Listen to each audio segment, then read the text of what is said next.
Welcome to the Glen Ford Report on the Real News Network. I'm Sharmini Perez coming to you from Baltimore. The International Organization for Migration, the UN, Amnesty International, has warned that number of migrant deaths on the Mediterranean Sea this year could surpass 30,000. The exodus from Eritrea has been driven by the Orwellian system of mass surveillance, arbitrary detention, and a brutal system of conscription that amounted to indefinite slavery, said the IOM. It urged other countries to offer protection to Eritrean asylum seekers and to respect the principle of providing refuge to people with well-founded fear of persecution. With few exceptions, the UN panel said Eritreans forced to return to their country were arrested, detained, and subject to poor treatment and torture. Joining us now to discuss this is Glen Ford. Glen is the co-founder and executive editor of the Black Agenda Report. Glen, as always, thank you for joining us today. Thank you for the opportunity to talk about Eritrea, because that's a place that most Americans have never heard about. And that means it's very easy for the United States to carry out its big lie campaign. And those reports that you were just reading are part of the big lie campaign.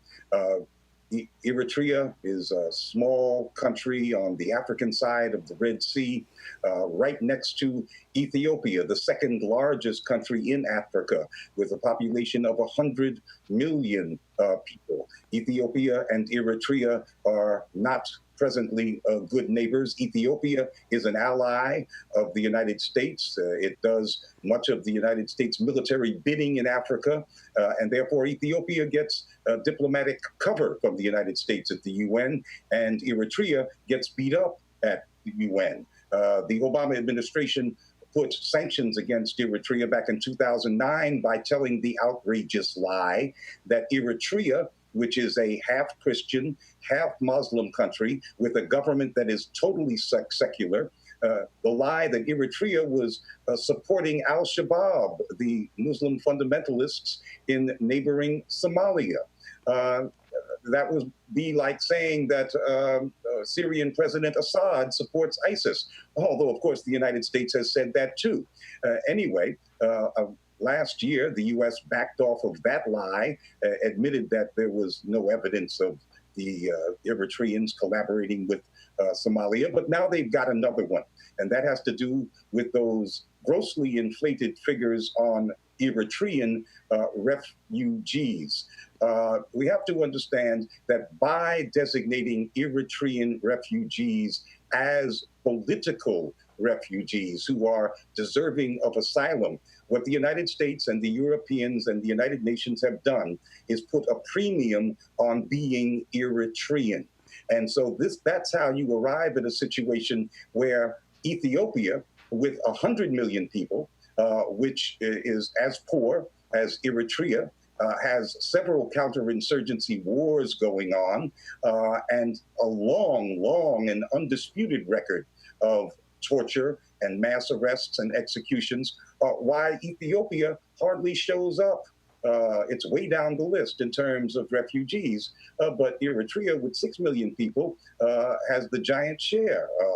Number one or number two, sometimes right behind Syria, or why Somalia, which has been devastated by wars for more than a generation, and is so desperately poor they should coin another term for it, is behind refugee status, or people fleeing to Europe, behind Eritrea. It is well known in that part of Africa that refugees try to assume the identity, if they can, of being Eritrean, because they will get a better reception if they make it to the other side of the water without drowning from those European governments. It'll be more likely that they get to stay and not be deported. So it's very valuable to act like and tell people that you are an Eritrean.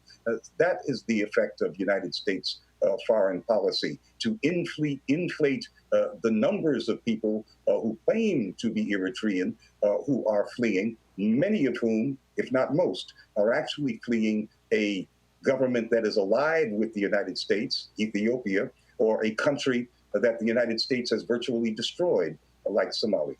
Now, Glenn, why are they doing that? The United Nations report and the Amnesty report and the IOM that I just cited all are calling for the protection of the refugees coming across the border, coming across the Mediterranean.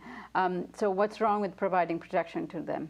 Well, you just read the copy, the language, which said that that Eritreans should be given that special consideration, that they certainly are political refugees. If the question is why is the United States carrying out this long campaign against Eritrea, it's because Eritrea wants to be an independent country. It's been called by some the Cuba of Africa. It does not wish to entangle itself in all of these corporate webs of the World Bank and the IMF and such. It doesn't want to sign any kind of treaty with AFRICOM, the U.S. military command, which has agreements with all but 3 countries in Africa, Eritrea being one of them.